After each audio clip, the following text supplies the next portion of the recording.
Welcome back to Toni Farmer's Garden, the podcast. On today's episode, we're talking to the president and CEO of Rodale Institute, Jeff Tkach. Rarely have I anticipated a book more than Jeff Tkach's book, The Farm is Here, which when I found out it was coming out, I pre-ordered it right away. One of the things I did not expect was his personal journey in the beginning, where he talks about being a sickly child and also having Lyme disease as an adult and healing from both of them through food. So I was thrilled to have Jeff on because I knew he could answer those questions, but also talk about the path to regenerative agriculture, which I believe is what is going to save us. I wanted to know if he thought it was scalable and how soon and how do we get there. Let's talk about it. Jeff, I'm so glad to have you join me today. I've been looking forward to this conversation for a while. When I first saw you were publishing a book, I pre-ordered it right away, but I didn't know what to expect. I thought, there's so many things you could have written about and so much depth you could have gone into. And then I get it, and it's a biography, an autobiography almost, leading into the story of regenerative agriculture. So I think so many people are going to relate to your personal story. So would you mind opening by sharing a little bit of how you ended up where you are right now? Yes. Well, Toni, my journey to Rodale and to being a part of the regenerative organic movement goes all the way back to when I was a young boy growing up in southeastern Pennsylvania. My earliest memories were being in the doctor's office. So, everyone has sort of their first memories that they hold on to for most of their life. And mine were being in a doctor's office. I had a lot of health issues as a 3 and 4 year old, related to asthma and allergies and all kinds of chronic illnesses. And my mom and dad were, like any good parent, found good doctors for me. And from the age of 4 to 14, it was constant trips back and forth to the doctors. And I just didn't feel well. I never really felt good and vibrant like most kids should. And in 8th grade, I had sustained a pretty severe injury. I tried to go out and play sports, and unfortunately that didn't go so well. And I sustained an injury trying to play football in 8th grade and ended up having to get surgery and then ended up on the couch for several months recovering. And it was during that season of my life that an advertisement came across the television for a health magazine called Men's Health. And I remember seeing that commercial in the early 90s and remember thinking to myself, well, gosh, surely that magazine might teach me something about being healthy, because I was feeling so tired of being sick. And I said to my mom, would you be willing to buy me a copy of Men's Health when you go to the grocery store? And she did. And I ended up reading that one health magazine cover to cover like 10 times. And I decided to do every single thing that magazine told me to do in order to be healthy. So the very first thing was I gave my mom another assignment. I said, here's a list of foods that the magazine told me to eat if I wanted to be healthy. When you go to the grocery store again, would you be willing to buy me all these foods? And it was like whole foods and, quality proteins and fruits and vegetables. And I changed my diet as an 8th grader. And over the course of those next few months, I lost all kinds of weight, got off all of the medications that I had been taking for years. And by the time I got back to school, my fellow classmates barely recognized me because I had, literally transformed myself through food as medicine. And so that was really a seminal moment, a formative moment in my life that set me on the path that I'm on today. Incredible. And I think so many people can relate to that because 8th grade is part of like you're forming your identity as who I am and what I want to be. And I remember reading, I wish I'd gotten my hands on Women's Health. I was too busy reading, teen magazine and trying to get my hands on Vogue and a lot of really awful sideways messages about what our goal should be, especially as women, how we look on the outside versus feeling on the inside. But I'm also fascinated by how we continue to discount the power of food in our lives. We know this to be true, and yet we continue to look for answers every place else, when starting with your plate is really the key, the foundational place to change your health, as you and I both know. I did have the pleasure of having Maria on the podcast, and one of the things that she said I will never forget, it was so simple and so true, but I just never heard anyone say it out loud. And she said people come to organic, or they come to good health decisions around their food for 2 reasons. One is they have a child or they get sick. And it just hit me like a ton of bricks. I'm like, that describes virtually everyone I know who's gone down this path. And you, my friend, got sick. So why don't you tell me a little bit about that? Yeah. So as I mentioned a moment ago, I had a lot of health challenges growing up as a young boy, and then through dramatic lifestyle changes all through my teens and into my young adult years, I was really healthy. I mean, I prioritized healthy eating, and I was super into fitness, and so I was living the Rodale lifestyle for many, many, many years. And then one day, at the age of 37. By the way, my job at that time, I was the managing director of the world's biggest health magazine. So I was running Prevention Magazine at Rodale. And one day I got sick. One day I literally woke up with what felt like the flu, and days went by and I wasn't getting better. So I finally went to the doctor, and I was going to sort of a traditional, general practice doctor at the local hospital, and told him what was going on, and he drew the conclusion that I probably had the flu or some virus that was just going to last a few more days. And a few days went by and I still wasn't getting better, so I went back to him and went back to him and went back to him over the course of several weeks. And he really couldn't give me any conclusive evidence as to what caused this sudden health collapse. And so he started sending me to all the specialists, right? So this is how it plays out for many people. Yes. They get spun around that system. And I ended up seeing six specialists between October of 2016 and December. And not one of them could tell me what was the root cause of my sudden health collapse. And along the way, each one of them gave me random medicines and protocols and prescriptions. And the very last visit to that general practice doctor was the week between Christmas and New Year's. I'll never forget it. And I told the doctor, I was like, listen, I am so sick that I can't imagine going back to work after the holiday. I literally am, I can't function. I can't think, I couldn't And how think. long had this gone on at this Three point? months. Yeah, 3 months. Yeah. So So I clearly was not the flu.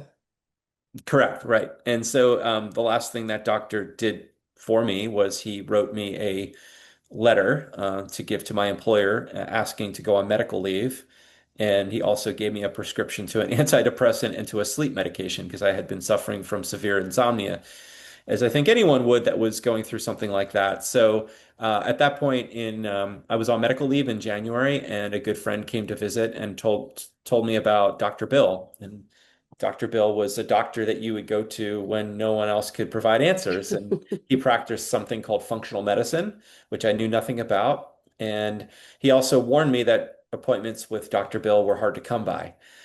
So I tried giving his office a call, and sure enough, by chance of luck, he had an opening that Saturday morning, and I got in to see him, and he spent over 2 hours with me, like most doctors, and ended up asking me a lot of questions and doing a lot of diagnostics and blood work, and ended up figuring out that I had been suffering with severe chronic Lyme disease that had gone undiagnosed. How did that not come up in any of these previous appointments? It's a super complicated illness. Unfortunately, more and more people are facing this today. Tick-borne illnesses are on the rise, and there's a lot of factors for that. And the testing and the research behind Lyme disease it's a very unstudied illness, and the traditional testing that we get that's covered by insurance is very, very insufficient. And so it just never came up. And once we figured it out, my doctor worked with me to prioritize food as medicine. I ended up following a very special sort of diet and protocol for chronic Lyme patients, among a very, very in-depth herbal protocol, believe it or not. Yes. I know I've heard And about a lot about it actually. yeah, and then many other things, but not one pharmaceutical intervention was used. Over the course of the next year and a half, I basically healed myself through what my doctor was calling. He told me he was going to farm my body back to health, and that when he said Wow. that idea resonated so deeply with me, because he was helping to draw the analogy of how a regenerative organic farmer focuses on strengthening the health of the soil. Hmm. And that's what my doctor helped me to do with my body. He said, we're going to strengthen your own terrain such that your body can your immune system can fight what you're facing with Lyme disease. So that's what we did, and it worked. So I also have Lyme disease. I think it is pretty common with people like us anyone who works outside, lives outside, outdoorsy, our risk is greater, and it almost becomes like not inevitable, but it can feel that way. And I've been very lucky to have the opposite experience because we caught it the first week, and I was able to get the correct antibiotic. So I have been, I've had a much different experience than you. It's been much easier for me to manage it, but I do know all about the herbal protocols and the functional health medicine around it. But I think a lot of ears are pricked up listening to us right now because there's probably a lot of people listening who they don't feel good and they don't know why, and they don't even know what functional health medicine is. Or they have Lyme's disease and they don't know there's other options and they're just suffering through the standard. I'm a big fan of Western medicine, but I think we have to fold in Eastern and functional medicine as well. So right now, I just want to encourage everyone to buy this book. It's called The Farm is Here. And I was so anxious to hear what Jeff had to say. It's why I pre-ordered the book. When the person running arguably the largest, most prestigious regenerative agriculture organization in the world writes a book, I want to read it, and you should too. And it could have been 6,000 pages long, and I really appreciated the format. So I want all of you to know it's one of the top books that I recommend right now, because even though I work in academia where people can tolerate very complex writing and subject matter, your book is written for the average person who maybe has never heard of regenerative ag before. You frame it through a personal story, and then you break down what is it, why do we need it, how did we get here. You include some personalities from your organization like Maria and some of your staffers and PhD people, and kind of walk the reader through what has happened to agriculture and what regenerative is. So I still find that most people don't know what regenerative agriculture is, and I would love for you to frame that. So conventional, organic, and regenerative. Rodale Institute looks at agriculture like a continuum, right? So over here on one side, you have chemical conventional farming. That's the predominant system in the United States for the last 50 to 70 years. Uh, Most of America's farmland is managed using chemical conventional approaches. And we basically have created a monoculture in agriculture, which means that most farms farm only a couple of things. So corn and soybeans is sort of the predominant system, especially here in Pennsylvania and in the Midwest. And that system has been sort of backstopped by the agrochemical companies who have had a huge influence on our land grant system. So the land grant system was established by Abraham Lincoln in the 1860s under the Marshall Act. That system was designed so that there would be a teaching university in every state that focused on agriculture and ag science. It was designed to be a resource for farmers because farming was our biggest, it was and probably still is our biggest economy, or the driver of our economy. And in the early 1940s, as we saw this industrial farming revolution take shape, those agrochemical companies really leaned on the land grant system to teach farmers how to use that system. We call it the chemical playbook. And now the land grant systems are largely funded by these agrochemical companies. And so along comes Rodale Institute in 1947. J.I. Rodale started our institute because he wanted to do research on organic agriculture. Uh, so if you think about that continuum, you have chemical conventional farming here. Then moving down that continuum, we would call the next phase regenerative. Regenerative today means everything and nothing. It's a buzzword. 58 of the world's top 100 food companies are purporting to have what's called a regenerative agriculture strategy. And that could mean that farmers are making a conceited effort to reduce their chemical inputs or to reduce tillage or to introduce regenerative practices like planting cover crops or building biodiversity on their farm. But without a standard, the word regenerative means it could mean everything and nothing.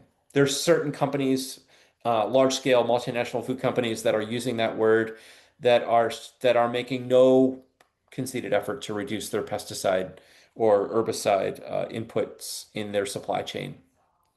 So you have chemical conventional, then you have regenerative, then you have organic. Organic is by definition, there's a standard. It was the National Organic Program was created in 1990.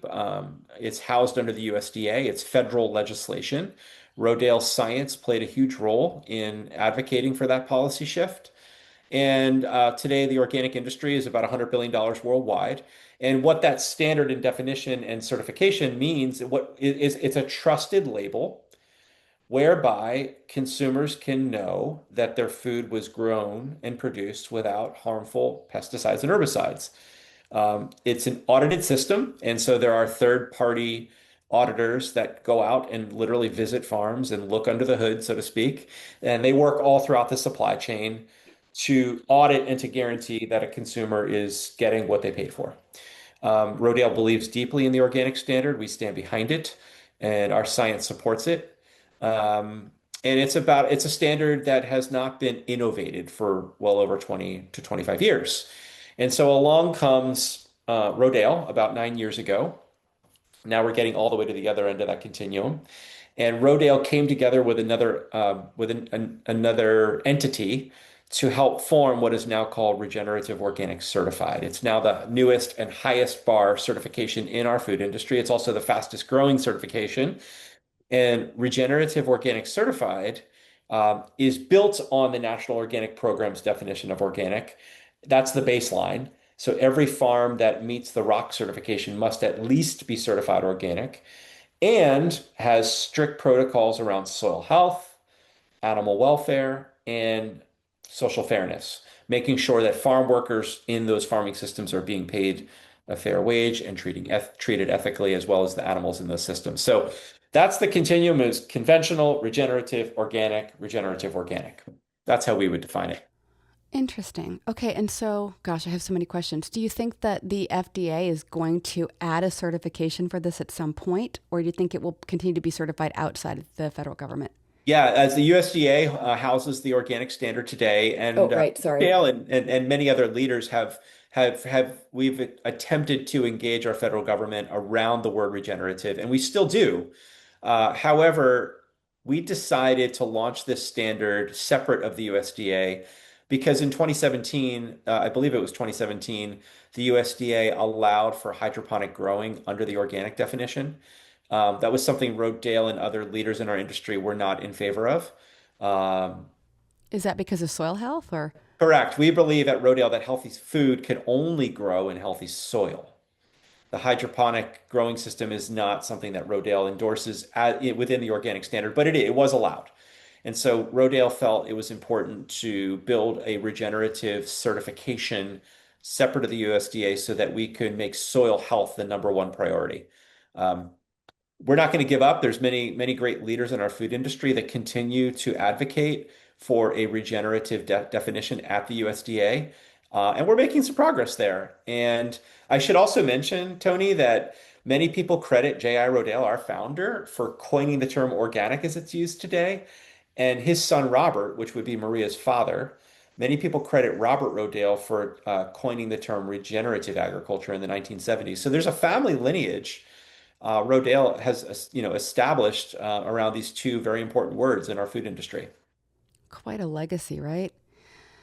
So let's go just a little deeper on regenerative because I really want people to understand. I view it personally more as we are caring for the entire ecosystem instead of extractive. So most of our conventional agriculture is purely extractive. We treat the soil as a medium, and it could be dead or alive. It really doesn't matter because we're going to fill it up with synthetic fertilizers, and then we're going to treat with synthetic pesticides, herbicides, insecticides, and it almost doesn't matter if it was styrofoam pellets on the ground, but we lose the entire microbiome and we lose all the health of the soil, and we lose a lot of what we don't even yet understand.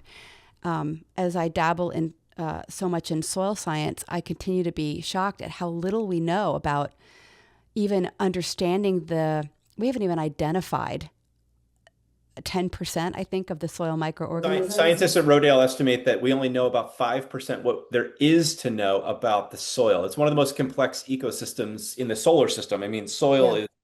it's a whole world, that it's an Yes. undiscovered world.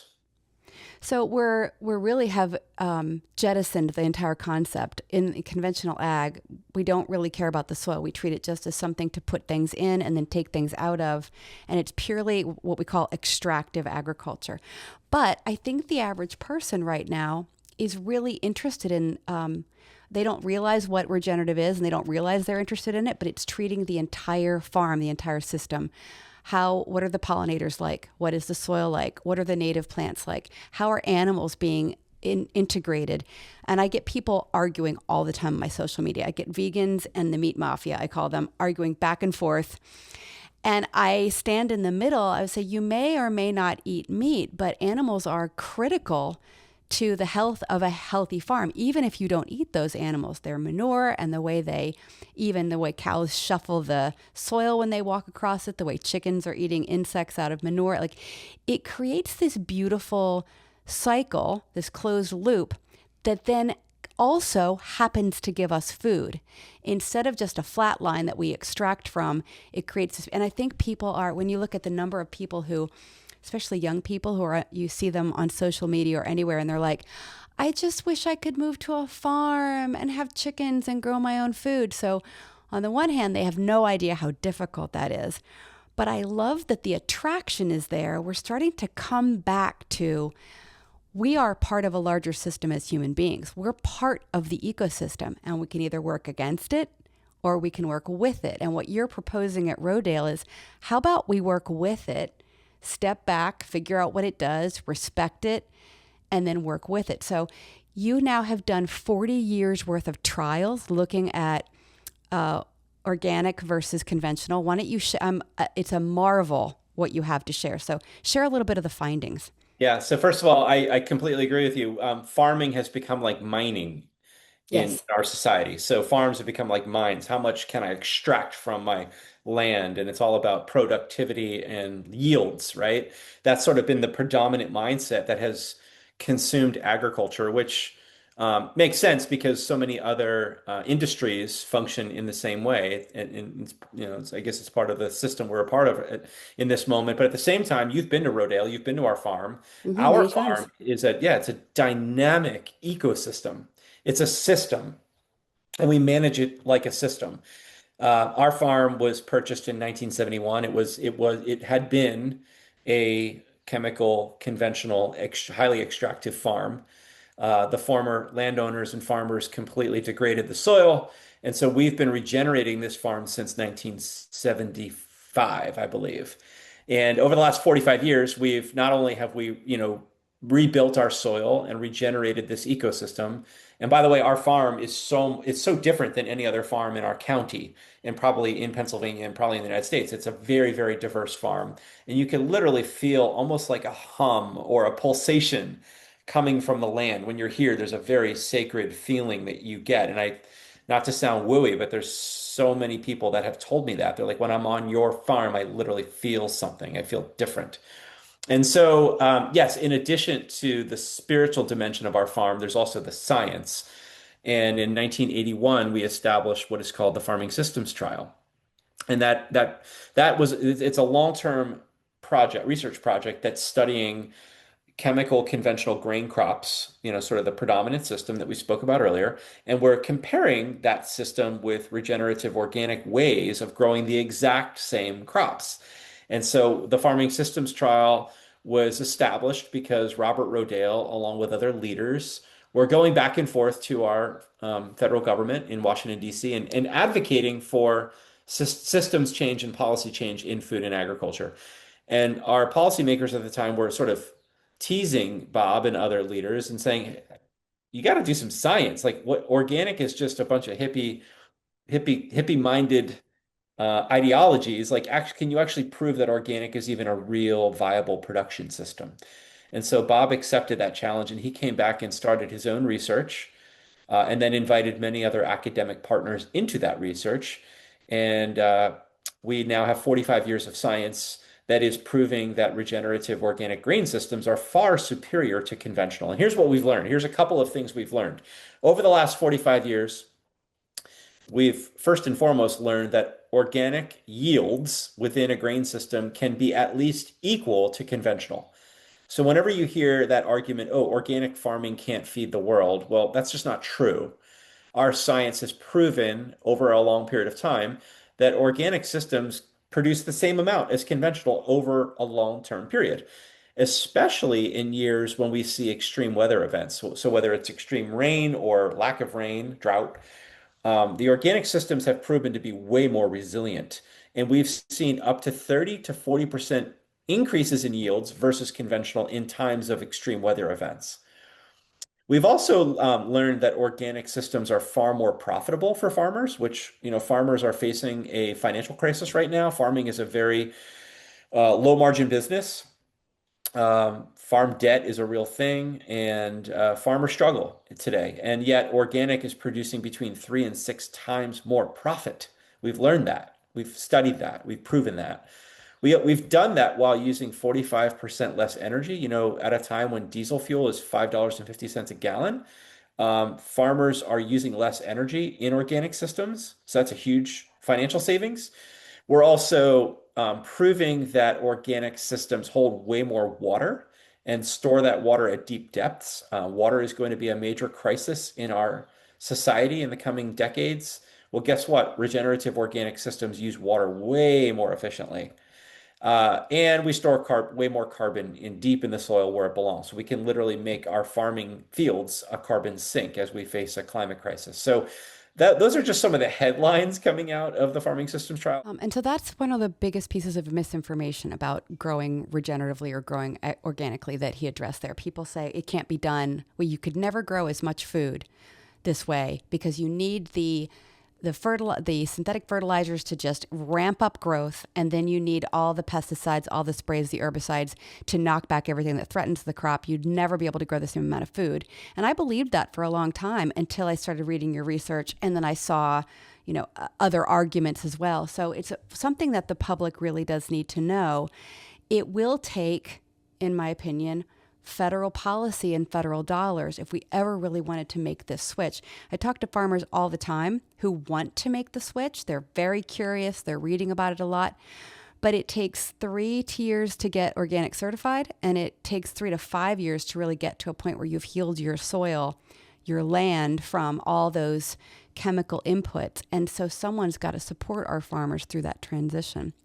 So I want to address something that has really just come up in the last couple of months for me that has been so concerning, and I don't know how much of it you've seen. I think Maria and I have talked about it a little bit, but there seems to be a misinformation campaign online right now around organic. I'm seeing it called a scam, and I'm seeing many, many influencers, and they are going through this slide deck, and it's the same talking points that, and they're actually, believe it or not, throwing Rodale under the bus. The original, they're like, oh, this guy it was after money, or I don't even know what they think he was after, but they name him as the guy that started what he worked with the government to start the USDA organic program, and then talk about it like the entire thing was just a money-making scheme. And they say, it's not safer in any way. And this infuriates me, the idea that we're comparing 2,4-D to neem oil.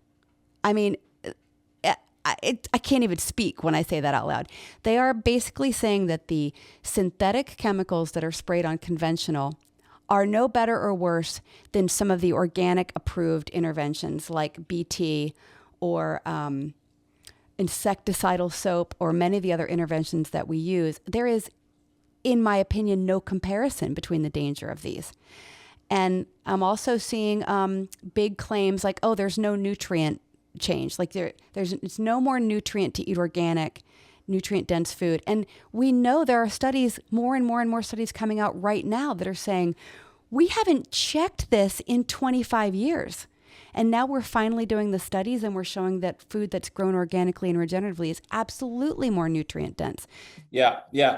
I've been made aware of the perpetuation of this kind of misinformation. And I think my level-headed response would be that, the initial analysis that is being perpetuated in the social media sphere leaves out several really important areas of emerging science. One of them being newer research on glyphosate, which we know is absolutely linked to cancer, certain forms of cancer. And glyphosate is proliferated in our food system today, not in organic systems. Organic systems are one way to safeguard us from these harmful chemicals getting into our food system. Another area of emerging science is the potential health benefits of higher levels of bioactive compounds that we have proven here at Rodale are found in organic foods. So we have another study called the Vegetable Systems Trial. It's a long-term study looking at vegetable crops. That study's been running for almost a decade, and we've already proven that there are higher levels of bioactive compounds in organic foods. And those are the little tiny micronutrients that really, really protect us from cancer and other chronic illnesses. And then there's the broader conversation around agriculture chemicals beyond glyphosate. So I think what all of this misinformation reinforces for me is that there's still significant gaps in the research. Our decades of research have proven that organic agriculture methods enhance soil and plant health, period, like full stop. And we know that an organic diet can significantly reduce pesticide exposure, full stop. Um, so it's unfortunate that we have this narrative being perpetuated. But to me, what it all comes down to, Toni, is people need to really get to know their farmer. If you really Yes. want to be healthy, if you really want to create a healthier world, and see mass change in our food system, then we need people more engaged in our food system. And that's why your work is so important. Your platform and everything you're doing is that the ultimate challenge to all of us as a society is that we need to get to know our farmer again. And we need to have a relationship with someone in our community that's growing our food. And for me, I have a relationship with my farmer. His name's Ansel Bachman, and he's the owner of a certified organic vegetable operation here in my county. I go to our local farmers market every Sunday, and I literally buy my food from Ansel, and I talk to him about his agricultural practices, and I visited his farm many times. Um, but that's what we need people to do. We need people engaged in our food system. That's how we can really understand these nuances. So I'm not a conspiracy theorist at all, but it feels pretty consistent to me that organizations, I don't know if I should name names or not. So large chemical ag companies that are worth billions and billions of dollars. And when you have a population, especially a younger population that is now moving towards wanting to eat healthier, wanting to eat organic or regenerative, and they're moving towards that, for them, it would be very tempting for them to pay to spread misinformation that no, it's all the same and it's a scam, and the message that they're sending out is you're paying for nothing. You're paying more money for organic and you're getting absolutely nothing for your money. It's no different than conventional. And I do not believe that to be true, but more importantly, I don't think any of the science backs that up. And to your point, I would love to see more research because I do worry about a lot of the research going back a long way. Who was funding that? As we found out just recently when an enormous study over glyphosate was retracted because we found out that it was paid for and designed by people inside the industry. So buyer beware right now, I think. Klein has asked me can you explain regenerative agriculture in one sentence? Regenerative agriculture is working in harmony with nature to grow the healthiest food for people and the planet. Okay, we need that on a t-shirt. All right. What's next for Rodale? What's your next big thing that you're working on? A few weeks ago, Rodale Institute announced our 5-year strategic plan. We actually are breaking ground on a new building here at our main campus in Pennsylvania called the Center for Regenerative Organic Innovation. We're taking a 207-year-old Pennsylvania Dutch bank barn and transforming it into a state-of-the-art, LEED certified office and education building. So it's really going to become a mission hub, a building where all of our staff can work under one roof to create innovative solutions in agriculture, and then create a center for education where people could come to us from all over the world and really learn about the future of farming, which we believe is regenerative organic. Along with that, we have a 2030 strategic plan where Rodale is setting out to influence and impact 10 million acres of farmland around the world. Through the establishment of 10 long-term research trials, we're going to educate 100,000 farmers and industry workforce professionals, and help train the next generation of farmers and prepare them for a future in organic farming. And ultimately, our science and our education is going to impact how 10 million acres of farmland are managed, and we're hoping to influence that land towards regenerative organic production. Our ultimate ambition is that Rodale wants to reach 100 million people with our message and our mission by 2030. So we got some big goals, but we believe that this is our moment. It's like Rodale was established 78 years ago by J.I. Rodale, and we've been silently but diligently doing this work for over 7 decades. It's almost like the world has woken up and is ready for what Rodale has been espousing for a very long time. So this is a moment that we're in where the whole book that I wrote, The Farm is Here, it's a book about a movement. And Rodale is a part of that movement. And so are you and the many people listening to this show. And we need to grow this movement and we need to build momentum, but we're living through a time where we're going to see massive positive transformations in our food and agricultural system. And to me, that's the most hopeful movement happening on the planet today. There's a lot of perpetuation of bad news, but what no one is talking about is that there is this silent, powerful movement taking shape where people are returning to the farm. People are getting more engaged in our food system. People are waking up to eating better and healthier, to getting to know their farmer, to getting involved in gardening. 22 million new gardens were planted in 2020, according to the National Gardening Association. So we're seeing this huge awakening, and Rodale is so humbled and honored to be a leader in this movement today. But we have a lot of work ahead of us, so it's exciting. It is very exciting. I can't wait to visit. So I believe this is imperative too. This isn't a nice to have going forward. So as we record this podcast, we were in the middle of a drought, serious drought here in South Jersey. Then we had a flood warning yesterday where we were told not even to leave our homes. Western Europe is on fire. I could go on and on. This is not a like, oh, it would be nice to look into regenerative agriculture. If we want to feed ourselves going forward, regenerative agriculture addresses, as Jeff talked about, uh, drought situations, high temperatures, holding on to nutrients that we're losing in the soil. So here's what you can do right now. I'm going to suggest four things to our listeners here. One is follow the Rodale Institute Instagram account because you're already following me. It's easy to find. I follow them. Two, I'd like to encourage you to buy this book. It's called The Farm is Here by Jeff Tkach. It's a quick, easy read. It's like 140 pages. It's well researched, easy to read, and it will give you a foundation if you're like, I just need someplace to start. And then I'm going to share here that Rodale Institute is a nonprofit and you can donate to them. So if you have deep pockets and a heart that is passionate about this issue, donate to them. And then last but not least, if you're in the area, you can visit, you go to their website and there's ways you can actually visit the farm. I've been there a couple times and it's just if you want to know more about this, there's probably no better place to start. So those are the four things I would say you can do right now. The last thing I would always add is voting for government officials that align with these values because we won't be able to change this with federal dollars otherwise. So then my last two questions here for you to ask everybody when they at the end of my podcast is, what's your favorite thing to eat off the farm? What's your favorite fruit or vegetable? Oh my gosh, that's a great question because I'm staring out my office window right now. Like other CEOs, I have a laptop and a desk and a phone and a conference table in my office. But when I walk out this door to my left, I'm literally on a 500-acre farm.